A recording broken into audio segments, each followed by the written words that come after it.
Evergreen, with its idyllic streets and close-knit community, had always felt like a cocoon, shielding its inhabitants from the storms of the outside world. Daniel and I, with our seemingly perfect life, were often regarded as the embodiment of this serene existence. Our home, a charming Victorian at the heart of town, was the physical manifestation of our love, or so I believed. That fateful Thursday, the rain whispered secrets against the window panes, secrets that seemed intent on revealing themselves. Daniel had left early for work, his mornings increasingly consumed by urgent meetings that left little room for goodbye kisses or shared breakfasts.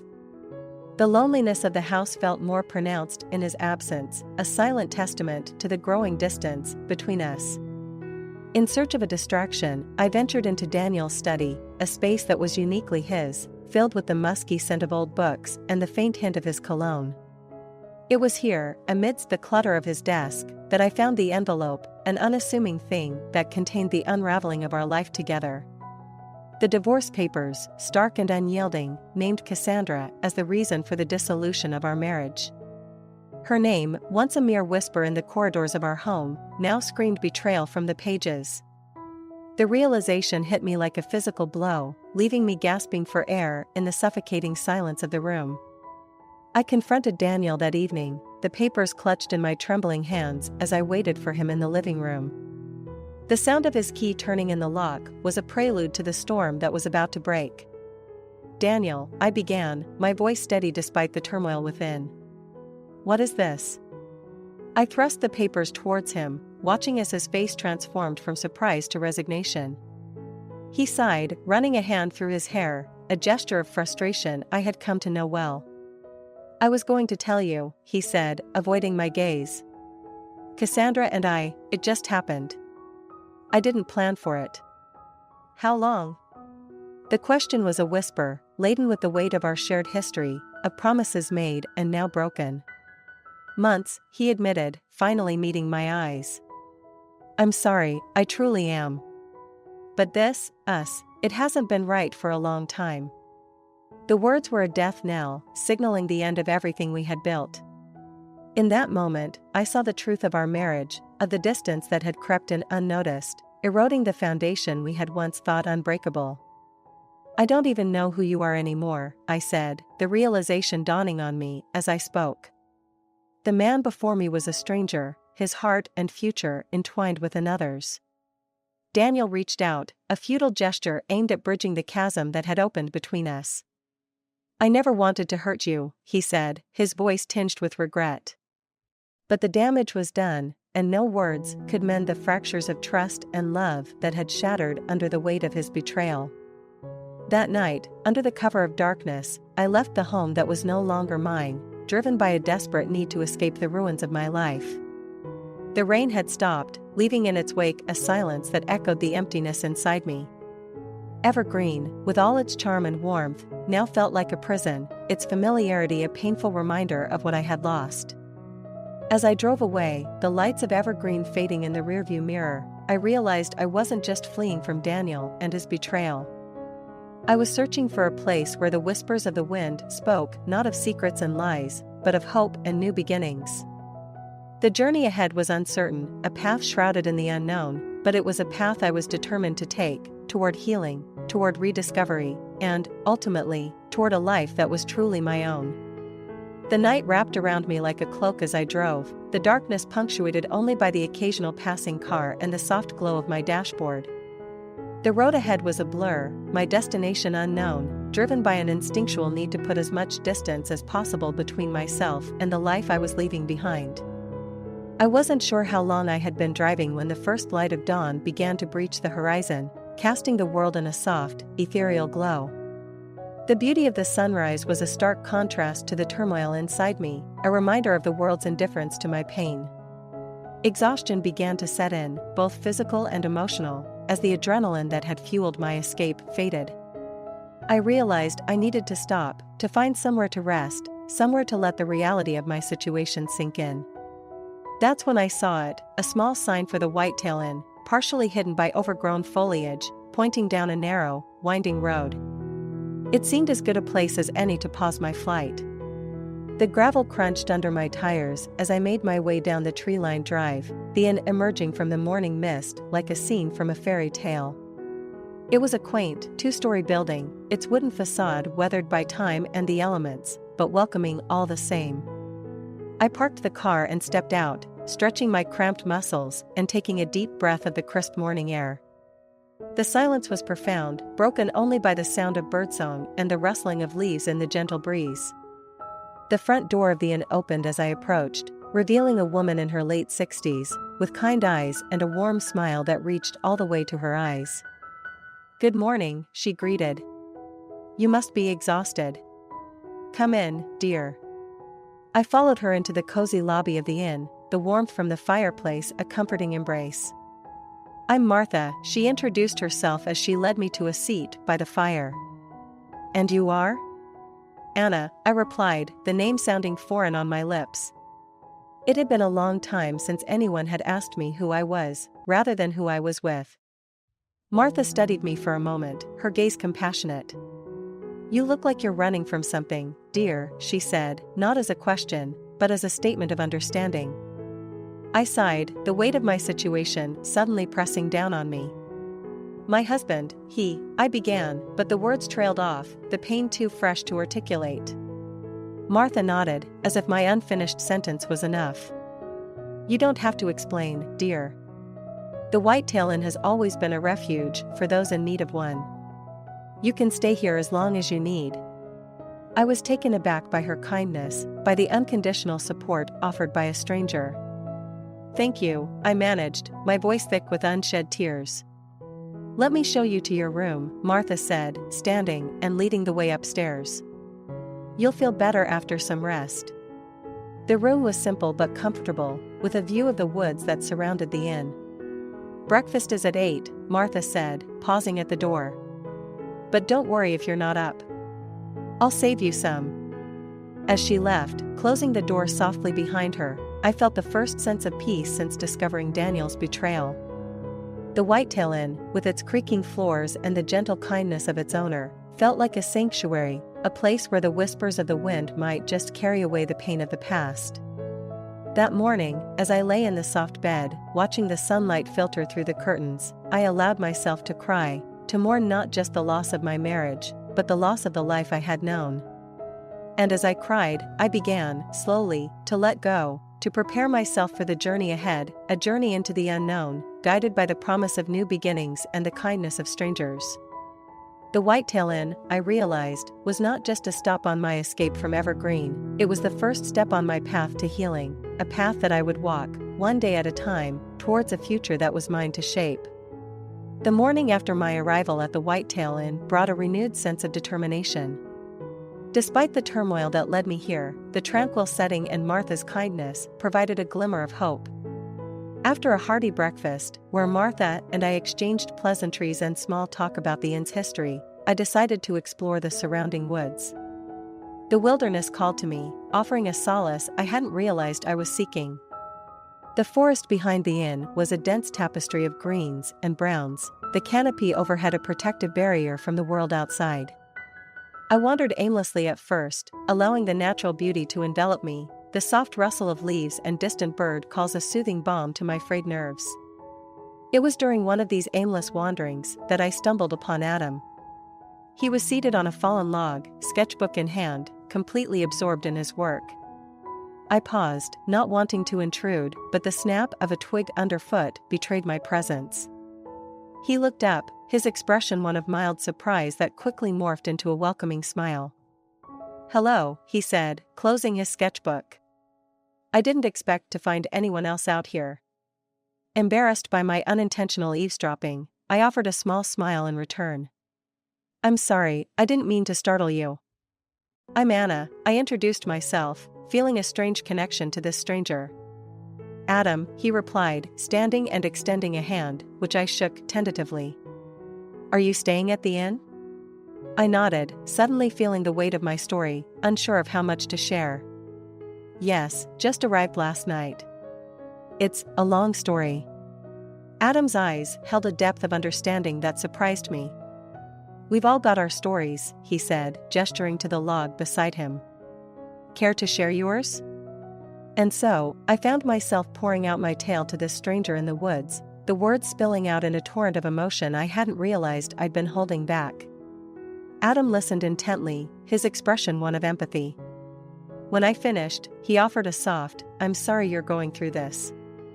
But sometimes, I think the universe sends us exactly where we need to be, even if it doesn't seem like it at the time."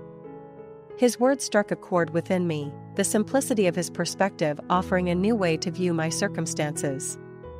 "Maybe you're right," I conceded, allowing myself a moment of hope. "Maybe this is where I need to be."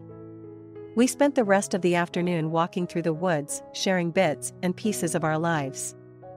Adam revealed he was a painter, seeking inspiration in the solitude of nature, a world away from the demands of the city, and a career that had left him feeling empty. As the sun began to dip below the horizon, casting long shadows through the trees, Adam stopped and turned to me. "You know, Anna, I believe everyone we meet on our path is there for a reason. Maybe I needed to meet you just as much as you needed to find this place." His words, simple yet profound, resonated with me, igniting a spark of connection I hadn't expected to find. In the quiet of the woods, with a man I had just met, I found a sense of understanding and acceptance that eluded me in the life I had left behind. As we made our way back to the inn, the last rays of sunlight filtering through the trees, I felt a sense of peace settle over me. The woods, with their timeless beauty and serene quiet, had offered me a refuge, a place to heal and reflect. And in Adam, I had found an unexpected ally, someone who understood the power of nature to soothe and heal. That evening, as I lay in my room at the Whitetail Inn, the events of the day replaying in my mind, I realized that my journey to healing had truly begun. The woods had whispered their secrets of resilience and new beginnings, and I was ready to listen. Over the next few days, the Whitetail Inn and the surrounding woods became more than just a temporary refuge, they started to feel like home. Each morning, I would join Martha for breakfast, enjoying her company and the stories she shared about the inn and its visitors over the years. And each day, I found myself looking forward to spending time with Adam, exploring the woods and discovering the peace that seemed to permeate every leaf and branch. One particularly beautiful evening, as the sun painted the sky in hues of gold and crimson, Adam and I found ourselves at the edge of a clearing, the last rays of light casting long shadows on the ground. We sat in comfortable silence, watching as the day gave way to night. "It's beautiful, isn't it?" Adam broke the silence, his voice soft, reflective. "Nature has a way of putting everything into perspective." I nodded, my eyes still fixed on the horizon. I never realized how much I needed this peace.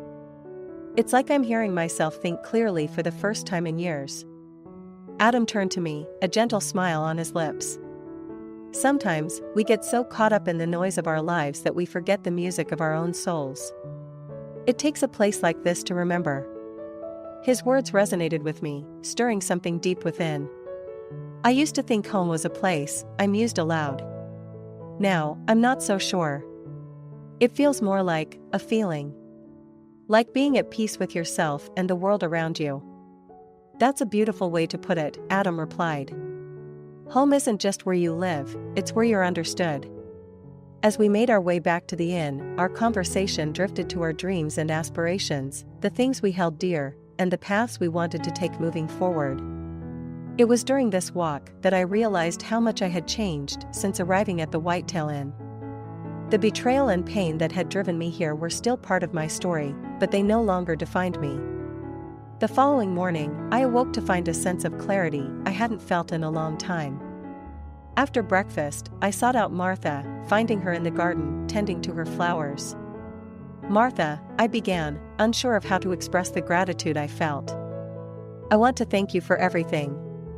This place, it's been a sanctuary for me." Martha straightened up, wiping her hands on her apron as she turned to face me.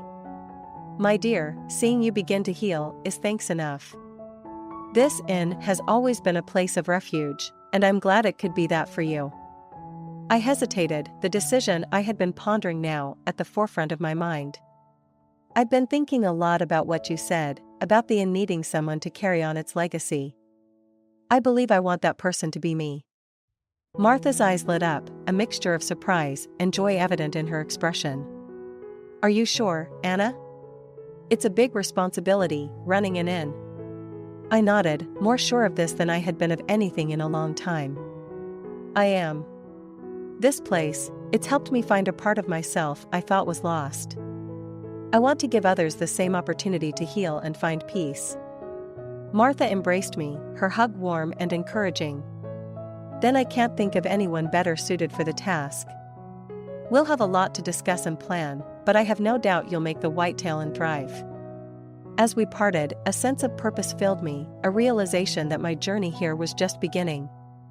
The Whitetail Inn, with its creaking floors and warm fires, was not just a place of refuge, it was a place where new beginnings were born, where the whispers of the wind carried promises of hope and healing. And in that moment, I knew I had found my new rhythm, a harmony with the world around me that I had never experienced before. The future was uncertain, but it was a future I looked forward to with anticipation and hope, ready to embrace whatever came my way. As the days melted into each other, the Whitetail Inn and its surrounding wilderness became a sanctuary for my battered heart. Each morning, I awoke to the gentle symphony of nature, a reminder that life, despite its trials, continued with relentless beauty. My conversations with Adam deepened, his presence a comforting constant in the landscape of my healing. One such morning, after a night of restless thoughts, I found a note from Martha slipped under my door. The elegance of her handwriting hinted at the importance of its content, urging me to join her for breakfast. Curiosity piqued, I dressed quickly and made my way downstairs. Martha was already at the table, a spread of homemade scones, fresh fruit, and steaming coffee laid out before her. The morning light filtered through the windows, casting a warm glow on the wooden surfaces of the inn's cozy dining room. "Good morning, Anna," Martha greeted, her eyes twinkling with an unspoken excitement. "Please, have a seat." I joined her, the aroma of the coffee a welcome embrace. "Good morning, Martha." "This looks wonderful," I said, gesturing to the breakfast before us. Martha poured us each a cup of coffee before sitting back, her gaze thoughtful. "Anna, I've been meaning to talk to you about something," she began, her tone serious yet tinged with warmth. I nodded, a flicker of apprehension stirring within me. "Of course, Martha. What's on your mind?" She took a deep breath, her hands clasping together on the table. "I've watched you these past few weeks, seen the changes in you. This place, the inn, it has a way of healing people, of giving them space to find themselves again." I listened, touched by her observation, unsure where this was leading. Martha continued, "I'm getting older, Anna. Running this inn has been my life's joy, but it's time for me to retire, to pass the baton to someone who can breathe new life into its walls." I felt a pang of sadness at the thought of Martha leaving the inn without her kind presence unimaginable. She reached across the table, placing a hand over mine. "I want you to consider taking over the Whitetail Inn, Anna. I believe you're the one to carry its legacy forward." The offer left me speechless, a whirlwind of emotions and thoughts colliding within me. "Martha, that's..." I don't know what to say. "I'm honored, but I'm not sure I'm the person for this." "Why not?" Martha pressed gently. "You have a way about you, a warmth and understanding that people gravitate towards. You've seen firsthand how this place can heal. Imagine being able to offer that to others." I pondered her words, the weight of the decision pressing down on me. The inn had become a refuge, a place of healing for my own wounded heart. Could I really step into Martha's shoes, offer that same sanctuary to others? "Think about it, Anna," Martha said, standing to clear the table. "You don't have to decide right now. But know that I wouldn't offer this if I didn't believe in you." The rest of the day passed in a blur, Martha's offer echoing in my mind. I found myself wandering the trails behind the inn, lost in thought. It was there that Adam found me, sitting by the stream, the murmur of the water a soothing backdrop to my tumultuous thoughts. "You look miles away," Adam remarked, taking a seat beside me. I smiled wryly. "Just pondering my future." He nodded, understanding. "Martha's offer?" I was surprised. "You know about it?" Adam chuckled. Martha doesn't keep many secrets from me. So, what are you going to do? I sighed, the enormity of the decision weighing heavily on me. I don't know, Adam. It's a big responsibility, a new path. But it's also a chance to give back, to make a difference in people's lives the way Martha has. Adam looked at me, his eyes earnest. Sometimes, the most unexpected paths lead us to where we're meant to be. You have a gift, Anna. This could be your way of sharing it with the world. His words, full of faith and encouragement, offered a new perspective. Perhaps this was my calling, my chance to forge a new identity, to turn my pain into purpose. As the sun set, casting a golden glow over the stream, I realized that my journey of healing at the Whitetail Inn was leading me to a new beginning, not just for myself, but for those who would find refuge here in the future. The decision wasn't just about taking over an inn, it was about embracing my destiny, about stepping into a role that had been waiting for me all along. Thank you, Adam, I said, a sense of resolve settling over me. I think I know what I need to do. And in that moment, by the stream with the setting sun as our witness, I made my choice. I would take Martha's offer, step into the unknown, and breathe new life into the Whitetail Inn, continuing its legacy of healing and hope. It was a daunting path, but one I knew I was meant to walk, guided by the whispers of the wind and the strength of my own healing heart. The days following my decision to accept Martha's offer were a whirlwind of activity and emotions. The reality of taking over the Whitetail Inn felt both exhilarating and daunting. Yet, beneath the flurry of preparations, there was a profound sense of rightness, a confirmation that I was exactly where I needed to be. One evening, as the twilight cast a soft glow over the inn, Martha and I sat down in the living room, surrounded by old photographs and mementos of the inn's storied past. The room was bathed in the warm light of the fireplace, creating an ambience of warmth and nostalgia. Anna, Martha began, her voice tinged with emotion, I want to show you something. She handed me an old, leather-bound guest book, its pages filled with names and messages from travelers who had found refuge within these walls. As I flipped through the pages, I was struck by the profound impact the inn had had on so many lives. This is incredible, Martha. Each of these entries is a testament to the sanctuary you've created here. Martha smiled, her eyes misting over. The inn has always been more than just a place to stay. It's a haven for those in need of peace and healing. And I know you'll continue that legacy. Our conversation was interrupted by a knock at the door. I rose to answer it, finding Adam on the doorstep, a canvas under his arm. I thought this might belong here, he said, unveiling a painting of the Whitetail Inn, captured in the golden light of dawn. The painting took my breath away, the inn rendered with such care and detail that it seemed to pulse with life. Adam, it's beautiful. Thank you, I managed, overwhelmed by the gesture. It's my way of contributing to the inn's new chapter, Adam replied, his gaze meeting mine. And speaking of new chapters, he hesitated, a look of determination settling over his features. I've been thinking a lot about what you said, about making a difference and embracing new paths. I waited, sensing the importance of what he was about to say. I've decided to stay in Evergreen, Adam continued. To open a studio and gallery, to share my art with the world and maybe help others find their way through creativity. His decision filled me with joy, the prospect of sharing this journey with Adam adding a layer of completeness to my own new beginning. I think that's a wonderful idea. This town, the inn, it'll be richer for having your art as part of it. As we stood there, in the doorway of the Whitetail Inn, a sense of possibility enveloped us. The challenges ahead seemed less daunting, knowing we would face them together, each in our own way, contributing to the tapestry of healing and hope that the inn represented. Later that night, as I lay in bed, the soft whispers of the wind through the open window spoke of change and growth. The inn, with its creaking floors and gentle shadows, felt alive with potential. In taking on this responsibility, I wasn't just giving myself a new purpose, I was honoring the legacy of those who had come before me, weaving my own story into the fabric of this place.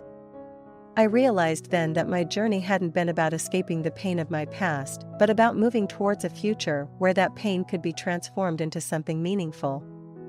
The Whitetail Inn was more than a building, It was a beacon of light for those lost in the darkness, a place where weary souls could find rest and, perhaps, a new direction. As sleep finally claimed me, I felt a deep sense of peace. The road ahead would be filled with challenges, but also with joy, growth, and the satisfaction of making a difference. The whispers of the wind, once a harbinger of change, now spoke of home, of belonging, and of a future bright with promise. And so, my story, which began with a heartbreak and a flight into the unknown, found its resolution in the embrace of the Whitetail Inn. Here, amid the towering trees and the winding paths of the countryside, I had discovered not just a new beginning, but a place where my heart, once fractured by betrayal, had found a way to heal and flourish. The inn, with its legacy of healing, was now mine to steward, a task I accepted with gratitude and determination, ready to face whatever the future held, guided by the whispers